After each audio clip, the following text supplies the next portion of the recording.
This video is going to show you how to sniff HTTP packets with Wireshark. To start, we're going to need to get Wireshark, which you can do by going to wireshark.org, clicking the download link, and choosing what bit installer you need.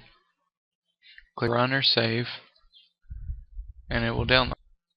When Wireshark's finished downloading, you open it up and Windows should prompt you to allow it access. Hit yes, and you proceed through the startup.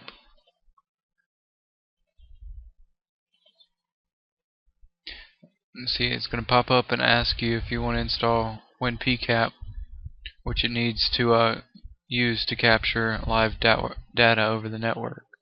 So you hit install, and it'll install it.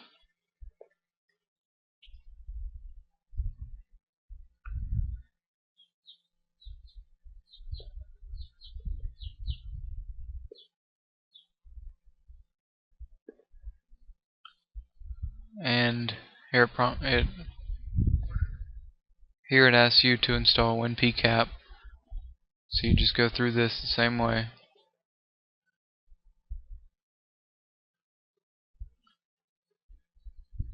And there you go.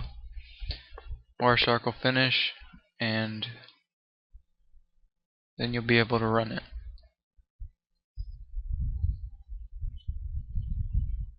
Okay, you close it and then click Run, and it will bring up Wireshark.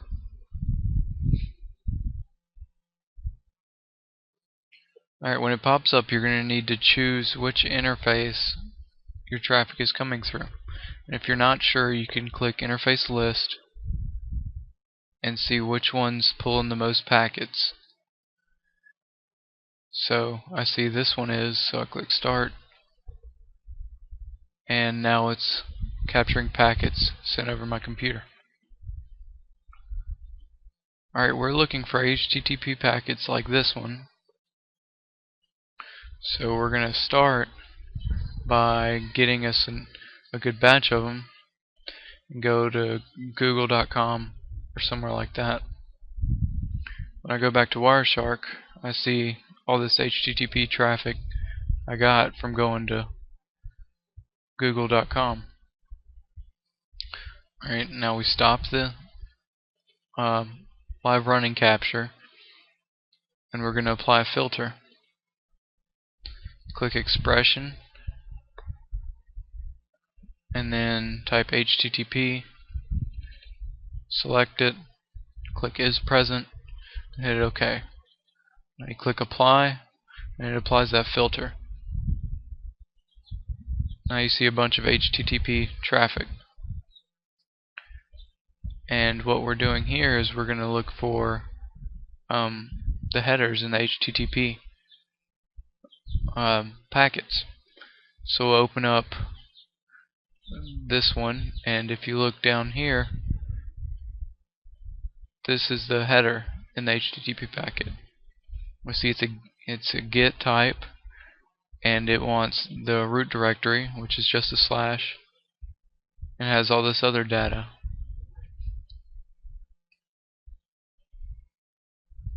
But if you look at ones like this or these, you see that the GET ones ask for something.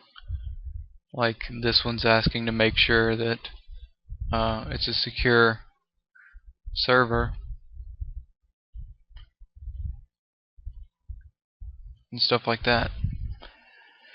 If you were to be on an instant messaging service or something like that, if you sent an IM to someone, it would show up here, and it would be an HTTP text file, or text only, and you could open it up and see what's being sent to you or sent to someone else.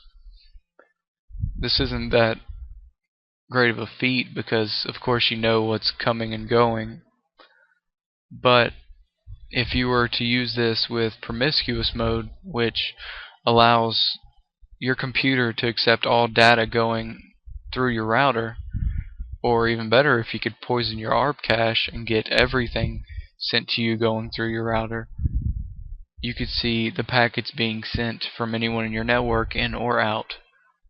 And while programs like Cain and Abel, they dwell on this, that's what they're for, Wireshark will tell you more about what's coming and going and how it's being used.